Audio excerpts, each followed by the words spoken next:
ठरलं तर मग मालिकेच्या येणाऱ्या भागामध्ये मधुभाऊंनी दिलेल्या एका पुराव्याने अर्जुन सर्वांसमोर खोट्या तन्वीचा पर्दाफाश करणार आहे।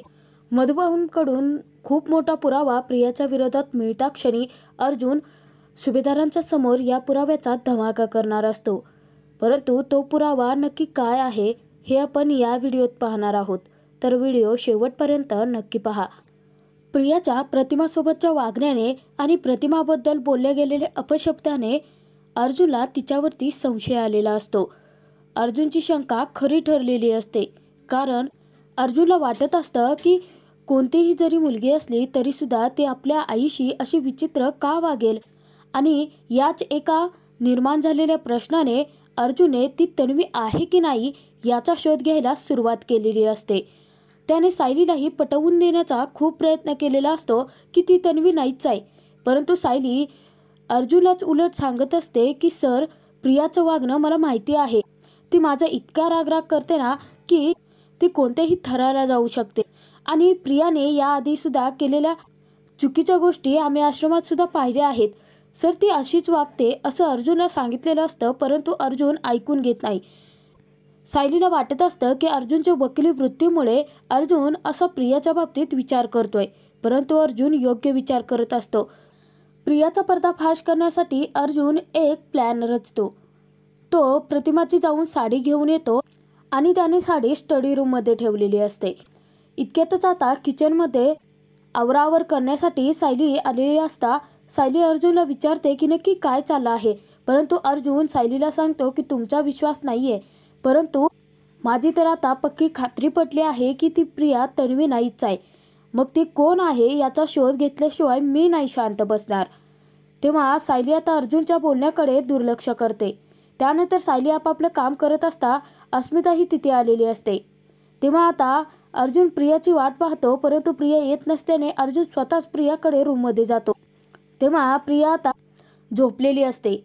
अर्जुन विचार करतो की ही तर मस्त गाढ झोपी गेली आहे, परंतु मी असा बॉम्ब टाकेल ना की हिची झोप आता कायमची उडली जाईल। त्यानंतर अर्जुन तिथे आता प्रियाला उठवायचा प्रयत्न करायला लागतो। अर्जुन सतत प्रियाला हाका मारतो, त्यानंतर तो प्रियाला उठवतो, ते प्रिया आता घाबरून उठते। प्रियाला सुचतच नाही की नक्की काय झालं आहे।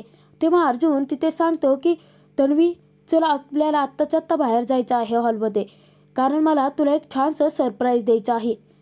सरप्राईजचं नाव काढता क्षणी आता प्रिया खूप खुश होते। कधी नव्हे ते अर्जुन आपल्याला सरप्राईज देतोय, यामुळे प्रिया आता अर्जुनसोबत बाहेर येते। तेव्हा तिथे अस्मिताही असते आणि सायली सुद्धा। सायलीला कळतच नसतं की अर्जुनचं नक्की काय चाललं आहे। प्रियाला झोपेतून उठवून अर्जुन का घेऊन आला असेल बाहेर। तिथे अर्जुन प्रियाला सांगतो की बस बस तन्वी, तू आधी शांतपणाने बस बघू, आणि मला प्रश्न विचारणं ना थांबव आता, नाही म्हणजे मला तुला छानसं सरप्राईज द्यायचं आहे। अस्मिताही खूप खुश होते, कारण अस्मिताला वाटत असतं की अर्जुन आता तन्वीशी चांगला वागतो आहे। नक्की काय सरप्राईज आहे हे पाहण्यासाठी आता सायली, प्रिया, अस्मिता तिघीही तितक्याच उत्सुक असतात। इतक्यातच अर्जुन प्रियाला डोळे बंद करण्यासाठी सांगतो। त्यानंतर अर्जुन पटकन स्टडी रूममध्ये जातो आणि त्याने प्रतिमाची साडी लपवून आणलेली असते। तेव्हा अर्जुन प्रियाला डोळे उघडण्यासाठी सांगतो आणि तिच्यासमोर प्रतिमाची साडी देतो। तेव्हा आता प्रिया विचारते की हे काय आहे। तेव्हा अर्जुन सांगतो की प्रतिमातेची साडी, अगं ही तर तुझ्या आईची साडी आहे, तुझ्यासाठी किती खास असायला हवी। तेव्हा प्रिया चिडते आणि म्हणायला लागते की काय रे अर्जुन, मी किती खुश झाले होते सरप्राईजचं नाव ऐकून, तू तर सगळं मूड घालवलास माझा। अस्मिताही तिथे म्हणते की नाहीतर काय, आम्ही किती खुश झालो होतो माहिती आहे, मला तर खूप एक्साइटमेंट वाटत होते की अर्जुन आता तन्वीला नक्की काय सरप्राईज देणार आहे, तर तू काय हे साडी दिली आहे। तेव्हा तिथे अर्जुन सांगतो की अगं अस्मिताई, प्रतिमातेची ही नेसलेली साडी तन्वीसाठी किती खास असेल। आता बघ, मम्माची किंवा पूर्णाजीची साडी असू देत, ती साडी जर तुला आवडली तर तुला नेसावी वाटली तर तू त्यांच्याकडे हक्काने मागून घेतेस ना। मग आता प्रतिमा त्या तन्वीशी जास्त काही बोलत नाही, ती घाबरते। मग आता तन्वीला प्रतिमातेची साडी नेसायला दिली तर ती खुश होईल असा विचार करूनच मी साडी घेऊन आलो होतो, परंतु प्रिया अर्जुनवरती चिडते आणि म्हणायला लागते की ही अशी नेसलेली साडी मी का नेसायची, आणि अर्जुन, मला जर साडी नेसायचीच असेल तर मी बाबांना सांगून नवीन घेऊन ये, मी माझ्या आईची नेसलेली साडी अजिबात नेसणार नाही या। अर्जुनला तिथेच आता प्रियावरती शंका येते. प्रिया तनतन करून आता तेथून रागाने निघून जाते. प्रियाचा मूड सगळा स्पॉइल झालेला असतो. त्यानंतर सायली अर्जुनला विचारते की तुमचं नक्की काय चाललं आहे, उगाचच त्या प्रियाच्या मागे मागे का लागलात. तेव्हा अर्जुन सांगतो की तुम्ही बघताय ना मिसेस सायली, याच्यावरून एकच गोष्ट सिद्ध होते की तिला प्रतिमातेशी काही घेणं देणंच नाही आहे. आणि जर तिला काही घेणं देणं नसेल तर इथे एकच गोष्ट क्लिअर झाली आहे की ती तन्वी नाहीच आहे. तेव्हा सायली चिडते आणि म्हणायला लागते की सर, परत तुम्ही चालू झालात का, तुमच्याशी ना बोलणंच अवघड आहे. अर्जुन तरीही आता शांत बसत नाही. तो सायलीला सांगतो की मिसेस सायली, जर आता तुम्हाला प्रतिमातेची, मम्माची किंवा पूर्णाची या तिघींपैकी कोणाची साडी जरी नेसलेली असली तरी दिली असती तर तुम्ही घातली असतीच ना.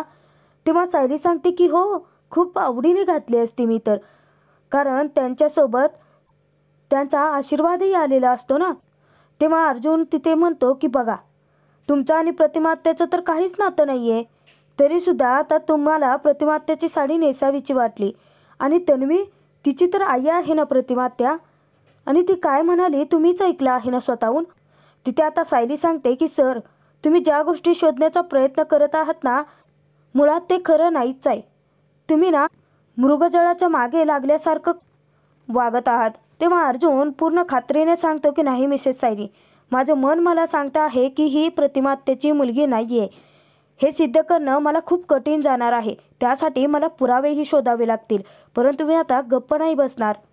अर्जुन अगदी आता हात धुवून ते सत्य शोधण्याच्या मागेच लागलेला असतो.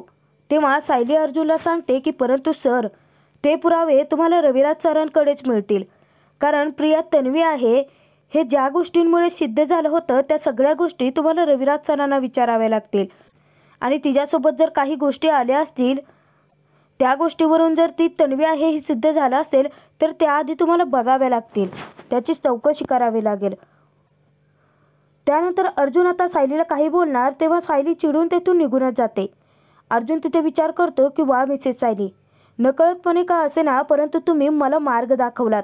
सिनियरशी तर मी बोलेनच, त्या वस्तूही चेक करेन, परंतु सर्वात आधी मला मधुभाऊंची भेट घ्यावी लागेल.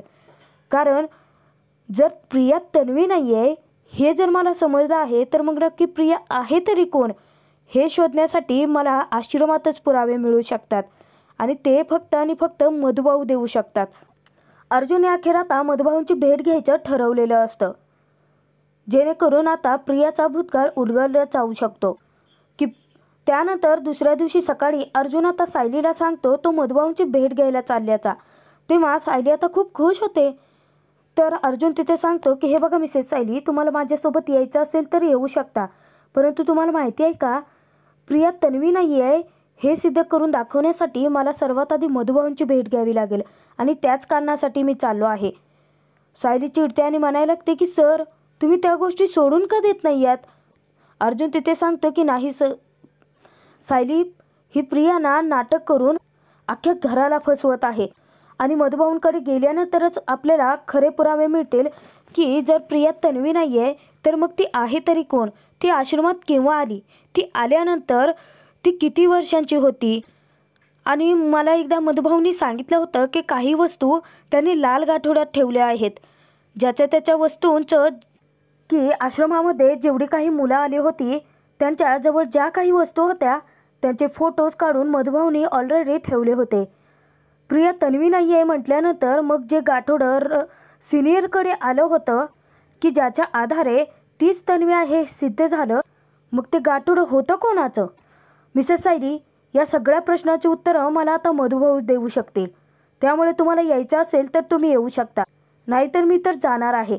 तेव्हा सायली आता खुश होते आणि सायली म्हणायला लागते की परंतु सर, घरात आता गणपती बाप्पा आहेत, त्यातून आता पूजेची सगळी तयारी करायची आहे, दिवसभर खूप काम आहेत, मला असं वाटतं की तुम्हीच जाऊन यावं, आणि मधुभाऊंना सांगा मी काय येऊ नाही शकले ते.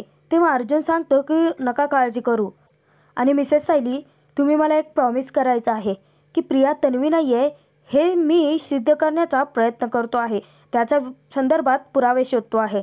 तेव्हा सायली सांगते की सर, माझा तुमच्यावरती पूर्ण विश्वास आहे, तुम्हाला वाटत आहे ना तर तुम्ही तसे पुरावे शोधा, आणि ही गोष्ट मी कोणालाही नाही सांगणार आहे.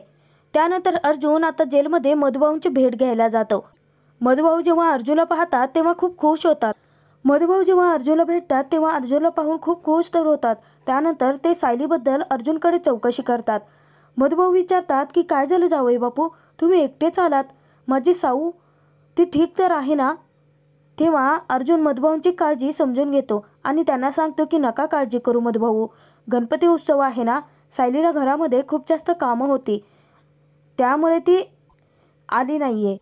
मधुभाऊ तिथे विचारतात की काय झालं जावई बापू, तुमच्या चेहऱ्यावरती तर काळजी दिसत आहे, सगळं ठीक तर आहे ना? तेव्हा अर्जुन सांगतो की हो मधुभाऊ, सगळं ठीक तर आहे, परंतु मला ना सायलीबद्दल आणि प्रियाबद्दल दोघांबद्दल चौकशी करायची आहे.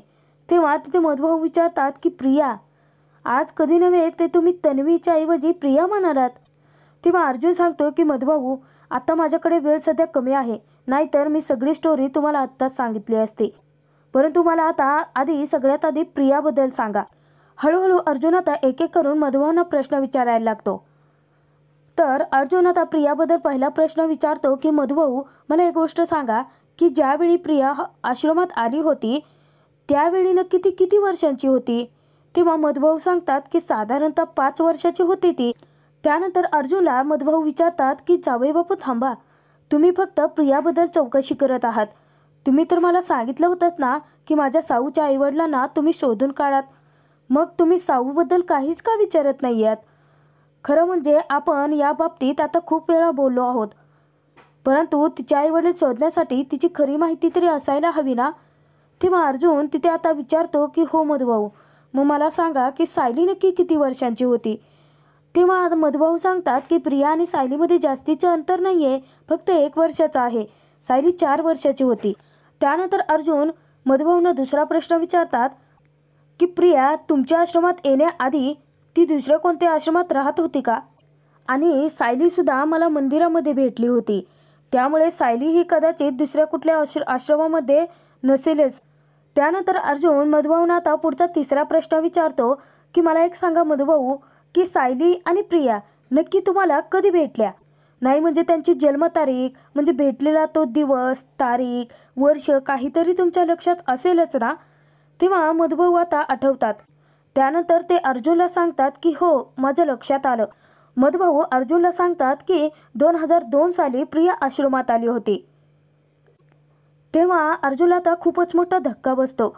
अर्जुनच्या मनात ज्या काही प्रश्नांची त्याला उत्तरं शोधायची असतात, अखेर ती उत्तरं त्याला मिळालेली असतात, कारण प्रिया तन्वी नाहीच आहे हे सिद्ध करण्यासाठी पहिला पुरावा मधुभाऊंकडून त्याला मिळालेला असतो. अर्जुनच्या पायाखालची जमीनच हादरलेली असते. अर्जुन विचार करायला लागतो की परंतु तन्वी प्रतिमात्या आणि सिनियरचा ॲक्सिडेंट तर 2003 साली झाला होता, मग ही प्रिया 2002 साली आश्रमात होती, तर मग ती तन्वी असूच शकत नाही. अर्जुनची आता ठाम खात्री पटलेली असते, म्हणजे प्रियाचा आणि आमच्या घराचा कसलाच संबंध नाही आहे. इतके दिवस खोटी तन्वी बनवून ती आमच्यासोबत नाटक करत होती. घरच्या सगळ्यांनाच एवढंच काय तर सिनियर प्रतिमा आत्याला सुद्धा तिने फसवलं आहे. प्रियाशी आमचं कसलंही नातं नसताना सुद्धा ती आमच्या घरावर, आमच्या घरातल्या माणसांवरती हक्क गाजवत आहे. मला लवकरात लवकर आता प्रियाच्या विरोधात दुसरे काही पुरावे गोळा करावे लागतील आणि पटकन हे सर्वांच्या समोर सत्य घेऊन यावं लागेल. अर्जुनला प्रियाच्या विरोधात एक खूप मोठा पुरावा मिळालेला असतो, परंतु मधुभाऊ आता पुढील सायलीबद्दल आता काही माहिती देणार इतक्यातच अर्जुन घाईघाईने तेथून निघून जातो, कारण मधुभाऊंना भेटण्याची वेळ आता संपलेली असते. घरी येत असता अर्जुनच्या डोक्यामध्ये सतत मधुभाऊंचं बोलणं चालू असतं. त्यानंतर अर्जुन जेव्हा आता घरी आलेला असतो तर सायली अर्जुनला विचारते की काय झालं सर, मधुभाऊंशी भेट झाली तुमची, कसे आहेत ते? तेव्हा अर्जुन सांगतो की मिसेस सायली, मधुभाऊ खरंच म्हणजे ठीक आहेत. तेव्हा अर्जुन जरा टेन्शनमध्ये असतो. सायली विचारते की काय झालं आहे सर, म्हणजे मधुभाऊंकडे गेल्यानंतर तुम्हाला पुरावा भेटला नाही आहे का प्रियाबद्दल? तेव्हा तिथे अर्जुन सांगतो की नाही मिसेस सायली, तिच्या विरोधात तर खूप मोठा पुरावा माझ्या हाती लागला आहे. सायलीला आता मोठा धक्काच बसतो. अर्जुन तिथे सायलीला सांगतो की मिसेस सायली, तुम्ही मला सतत सांगत होतात ना की प्रिया स्वार्थी मुलगी आहे, ती स्वतःचा स्वार्थ साधण्यासाठी कोणत्याही थराला जाऊ शकते. ही सगळी कारणं बाजूला ठेवूयात, कारण ती आपली तन्वी नाहीच आहे हे सिद्ध करण्यासाठी मला मोठा पुरावा मिळालेला आहे आणि तो स्वतः मधुभाऊंनी दिला आहे. तेव्हा सायली तिथे विचारते की परंतु सर, तुम्ही हे सगळं कोड्यात बोलण्याऐवजी स्पष्टपणे का सांगत नाही आहेत? तेव्हा अर्जुन सांगतो की मिसेस सायली, मी मधुभाऊंना प्रिया संदर्भात काही प्रश्न विचारले. त्या प्रश्नांची उत्तरात मला त्यांनी सांगितलं की प्रिया आश्रमामध्ये 2002 साली आली होती. परंतु हे कसं शक्य असू शकतं? कारण प्रतिमा आत्या, सिनियर आणि तन्वी या तिघांचा ॲक्सिडेंट तर 2003 साली झाला होता. मग 1 वर्ष आधीच ती आश्रमात कशी काय पोहोचू शकते? म्हणजे ती खोटारडी तन्वी आहे. आमच्या घरातील सर्वांची फसवणूक केली आहे तिने. मी तिला सोडणार नाही. तेव्हा आता सायलीलाही तितकाच मोठा धक्का बसतो. सायली तिथे म्हणते की जर सर असं असेल ना, ती प्रिया जर आता ढोंगीपणाचं नाटक करून जर आपल्या घरातील माणसांना फसवत असेल ना, तर वेळीच हे सगळं आपल्याला सर्वांच्या समोर घ्यावं यावं लागेल. तेव्हा अर्जुन तिथे सांगतो की हो मिसेस सायली, आणि त्यानंतर आपल्या आता टार्गेट असेल सिनियर. कारण सिनियरकडे जे पुरावे असतील त्यानुसारच ती प्रिया नाही आहे हे सिद्ध करता येईल. परंतु इथेच मित्रांनो आता खूप मोठा चमत्कार घडणार असतो. कारण सायलीला स्वतःलाच ती खरी तन्वी आहे हे समजणार असतं. एकीकडे अर्जुनला समजलं असता सायलीला, दुसरीकडून आता तीच तन्वी आहे हे समजलं असतं. सायली सर्वांच्या समोर आता स्वतःच्या पायावरची जन्मखून दाखवून प्रियाचा पर्दाफाश करणार असते. परंतु ते कसं हे आपण पुढील व्हिडिओत पाहणार आहोत. तर सायली स्वतःहूनच आता तीच तन्वी आहे आणि प्रियाचा पर्दाफाश कसा करणार हे पाहण्यासाठी आपल्या चॅनलला नक्की सबस्क्राईब